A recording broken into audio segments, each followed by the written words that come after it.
আমি আব্বা ডাক শুনতেছি এখন। বৌমা ধান আব্বা বলে, আত্মা ঠান্টু আছে না, ঠান্টার অপর নাম ঠান্টু।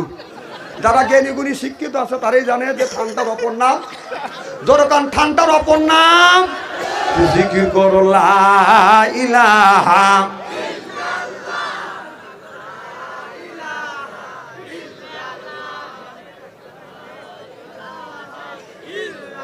লা ইলাহা আলা ইলাহা ইলাহা লা ইলাহা ইল্লাল্লাহু মুহাম্মাদুর রাসূলুল্লাহ সাল্লাল্লাহু আলাইহি ওয়াসাল্লাম। আমার ভাইরা, আমার অর্ধ পৃথিবীর প্রেসিডেন্ট ওমরের সময় একটা ঘটনা ঘটে গেছে, এটা কি বলবো? সেটা হলো একটা মেয়ের 6 মাস ধরে বিয়ে হয়েছে, 8 মাসে গর্ভবতী।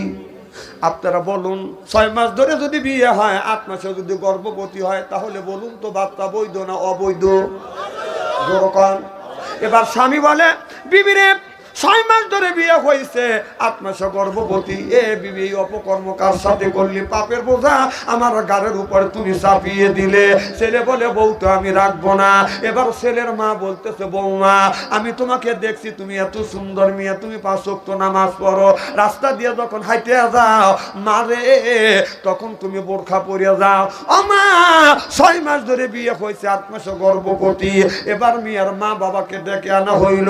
এরপরে গ্রামের মাতবার আসলো, চেয়ারম্যান আসলো, মেম্বার আসলো, তারা সবাই বিচার সালিশ করিয়ে বলতেছে, 6 মাস ধরে যদি বিয়ে হয় আর 8 মাসে যদি গর্ভবতী হয়, সকলেই এক যুগে বলে দিলে এটা হলো অবৈধ সন্তান। জোরকান নাউযুবিল্লাহ। 6 মাস ধরে যদি বিয়ে হয়, 8 মাসে যদি গর্ভবতী হয়, আপনারা বলুন এটা বৈধ না অবৈধ? জোরে বলুন। এবার ছেলেটা বললাম, 6 মাস ধরে বিয়ে করছি, 8 মাসে যদি গর্ভবতী হয়, এটা যদি অবৈধ হয়, তাহলে এই বউ আমি রাখবো না, বউকে আমি তালাক দেব। বউ তখন বলতেছে, আপনারা আমাকে তালাক দিয়েন না, তবে আমি আপনাদের বিচার মানি নেই। এই বিচার অর্ধ পৃথিবীর প্রেসিডেন্ট হযরত ওমরের কাছে সানি করব। সুবহানাল্লাহ। যে আমি আপনাদের এই বিচার মানি নেই, এই বিচার অর্ধ পৃথিবীর প্রেসিডেন্ট হযরত ওমরের কাছে যা সানি করব। কার কাছে? ওমরের কাছে। যখন ওমরের কথা বলছে তখন সব লোক চুপচাপ হয়ে গেছে, যাও তোমার ওমরের কাছেই ছানি করো, এই বিচার ওমরই করে দিক। মেয়েটা দৌড়ে চলে গেলেন মসজিদে নববীরে, যা দেখে যে হযরত ওমর নাই। জিজ্ঞেস করলেন, আমাদের অর্ধ পৃথিবীর প্রেসিডেন্ট ওমর কোথায়? একজন বলল এই রাস্তা দিয়ে গেছে। মেয়েটা দৌড়তে দৌড়তে হযরত ওমরের সামনে যা সালাম দিলেন, আসসালামু আলাইকুম ইয়া আমিরুল মুমিনিন খলিফাতুল মুসলিমিন, আমার সালাম নেন। হযরত ওমর বলে, মা কেন তুমি আমার রাস্তায় তুমি দাঁড়াইছো, আটকাইছো?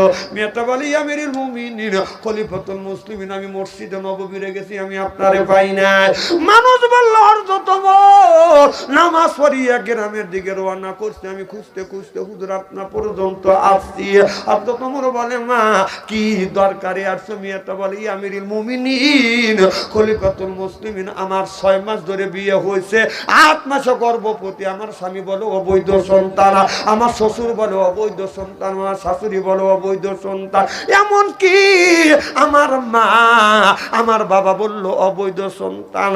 হুজুর গ্রামের মেম্বার চেয়ারম্যান ডাকিয়া বিচার করলেন, তারা বললেন 6 মাস ধরে যদি বিয়ে হয়, 8 মাসে যদি গর্ভবতী হয়, সকলেই বলল এটা অবৈধ সন্তান।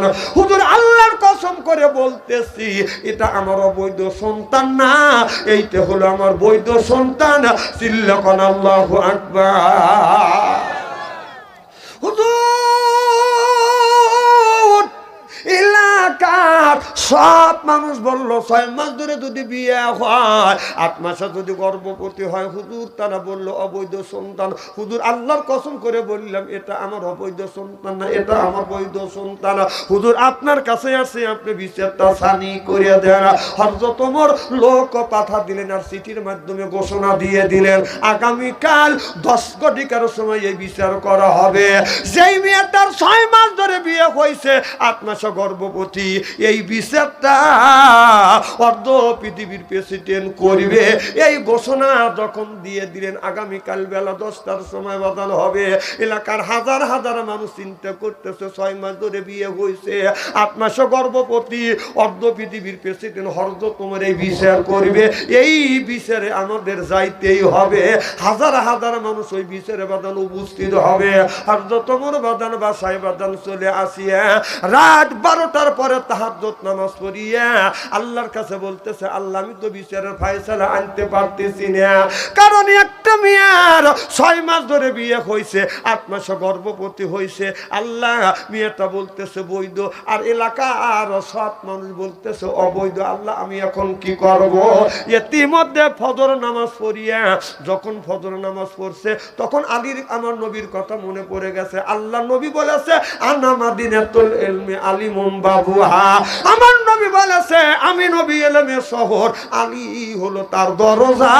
সিল্লাকান আল্লাহু আকবার, নারে তাকবীর। আমার নবী বলেছে সাহাবীরা তোমরা যদি কোনো মাসলায় সঠিক ফয়সালা যদি না আনতে পারো, আমার আলী রয়ে গেছে, আলীর কাছে গেলে আলী এইতে ফয়সালা করে দিবে। সুবহানাল্লাহ বললেন না? হযরত ওমর ফজরের নামাজ পড়িয়ে হযরত আলীর বাড়িতে যা নক করলেন, ভাই আলী রে। অমনি হযরত আলী দরজা খুলে দিয়ে বলেন, আসসালামু আলাইকুম ইয়া আমিরুল মুমিনিন খলিফাতুল মুসলিমিন, আপনি কি জন্য আপনি আমার বাড়িতে আসছেন? হুজুর যদি খবর দিতেন আমি তো চলে যাইতাম। হযরত ওমর বলে, আলী রে তুমি তো মদিনার প্রেসিডেন্ট না, আমি হলাম মদিনার প্রেসিডেন্ট, তুমি তো বিপদে পড়ো নাই, বিপদে পড়ছি আমি। হযরত আলী বলতেছি আমিরুল মুমিনিন কি বিপদে পড়ছেন? হযরত ওমর বলে, আলী আমার রাষ্ট্রের মধ্যে একজন অন্যায় ন্যায় বিচার না পাইয়া, যদি ন্যায় বিচার যদি না পায়, কিয়ামতের ময়দানে আল্লাহর আদালতে আমার নামে মামলা দায়ের করবে। আল্লাহ আমাকে বলবে, ওমর তুমি এই পৃথিবীর অর্ধ পৃথিবীর প্রেসিডেন্ট ছিলে, কিন্তু তোমার জনগণ তুমি থাকতে ন্যায় বিচার পায় নাই, কিয়ামতের ময়দানে আল্লাহর আদালতে আমার আসামি হইতে হবে। আমার যদি হাসিনার মতো বিচার করে, এই বিচার আল্লাহ কি মাইনে নিবে? আমাদের বিচার হয়েছে কি 6 মাস, 17 বছর। বাবা শরীর চলে না, মিডিয়ার কাছে এসে কয় খেলা হবে।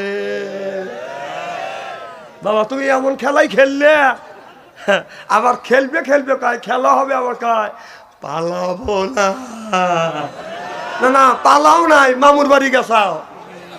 খেলা হবে খেলা হবে কয়া ওনারা মামুর বাড়ি গেছে। কথা কর আগুন জ্বালাইয়া জনগণকে মারিয়া পালিয়া সাইরা গেলা ঢাকা, রাজধানী রইয়া গেছে ফাঁকা। ও বুবুরে রাজধানী রইয়া গেছে ফাঁকা। ও খেলা হবে খেলা হবে শামীম, খেলা হবে খেলা হবে শামীম ওসমান বলে না, ওবায়দুল কাদের এখন কাকা করে না।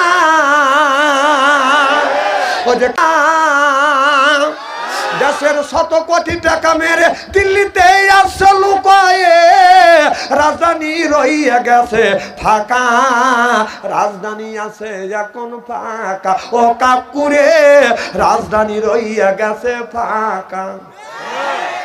আলেমদের ফাঁসি দিয়ে কত খুশি হইয়াছো, নিজের আইনের ফান্দে নিজে ধরা খেয়েছো। এখন তোমার ফাঁসি হবে, জনগণ চেয়ে দেখিবে, অদলে বদলে হবে ফাঁসি। জনগণের মুখে দেখছি হাসি, ও বুবুরে জনগণের মুখে দেখছি হাসি। আবার ওই যে বলছে, আবার আর এক কথা কইছে, সেটা হলো কামরুল ইসলাম, বাঘের হাত থেকে বাঁচা যায়, হাসিনের হাত থেকে বাঁচা যায় না। আর আমরা বলছিলাম বাঘের হাত থেকেও বাঁচা যাবে, হাসিনের হাত থেকেও বাঁচা যাবে, আল্লাহর হাতে ধরা পড়লে সে আল্লাহর হাত থেকে বাঁচতে পারবে। এখন সেই কামরুল কাকু এ ব্যাপারে নরে, এখন কে কাকু তুমি এখন আল্লাহর হাতে পড়ছি, কথা কর কোথায় রইলেন হাসান দাদা? কামরুলের ওই কামসারা পলকের ঝলক গেছে মমতাদের বুক ফাটা, মমতার সংসদে যায় না বুক তো আর তো ফাটে না, দরবেশ বাবা খাইয়া গেছে ধরা, রাজধানী আছে এখন ফাঁকা ও কাকুরে, রাজধানী রইয়া গেছে ফাঁকা, চিল্লা কোন ঠিক কিনে না রে তাকবীর। আল কোরআনের আলো, আল হাদিসের আলো, নারে তাকবীর। কি ভাই খুবই কি খারাপ লাগতেছে? এইভাবে যদি ঘন্টা খানি আলোচনা করি শোনার জন্য রাজি আছেন তো? রাজি আছেন তো? আচ্ছা হাত তুলে দেখান তো দেখি, রাগ করবেন কারা কারা? না, যারা হাত তুলছেন মোহাম্মতে তুলছেন, হুজুর তুলছে তাই, আর যারা তোলেন নাই বুঝে তোলেন নাই, অতএব দুই দলই ঠিক আছে। মারহাবা একটু জোরে কর। আমার ভাইয়ের আমার হযরত